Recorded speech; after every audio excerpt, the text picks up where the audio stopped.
తరఫున రిప్రజెంటేటివ్ని కానీ పంపించండి అయ్యా అని కూడా తెలియపరిచారు.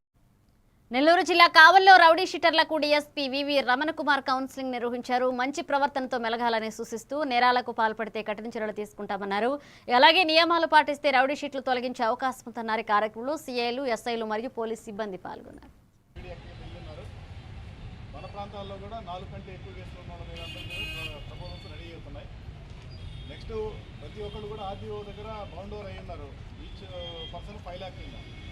మీరు ఏది జరిగినా సరే ఇప్పుడు ప్రతి ఎలక్షన్కి వచ్చినా సరే మిమ్మల్ని పిలుస్తున్నారా, బౌండ్ ఓవర్ చేస్తున్నారా? అది కాబట్టి అలాంటి పరిస్థితి లేకుండా అంటే మీ షీట్లు మీరు కానీ మంచి ప్రవర్తనలో ఉండి ఎలాంటి గొడవల్లో ఇన్వాల్వ్మెంట్ లేకుండా డైరెక్ట్గా కానీ ఇండైరెక్ట్గా కానీ ఎలాంటి గొడవల్లో మీ యొక్క పాత్ర ఉండకూడదు. అలాంటప్పుడైతే మీ షీట్లు ఉంచాలి.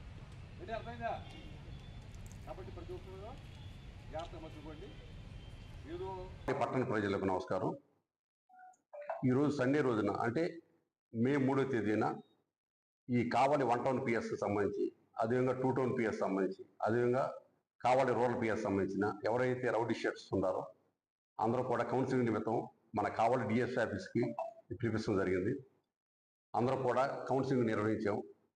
అంటే వాళ్ళు ఏ పని చేస్తున్నారు, ప్రజెంటు గతంలో వాళ్ళ మీద షీట్లు ఎందుకు ఓపెన్ చేయాల్సి వచ్చింది, వాళ్ళు ఏ నేరాల్లో పాల్గొన్నారు, అదేవిధంగా వాళ్ళు ఇక ముందు కాలంలో ఎలాంటి నేరాల్లో పాల్గొనకుండా ఉండి సత్పథంతో ఉంటే వాళ్ళ మీద ఉన్న షీట్లు తీసేస్తాను కదా మేము ప్రయత్నం చేస్తాము. ఇదే మాట వాళ్ళకు కూడా భరోసా ఇచ్చాము.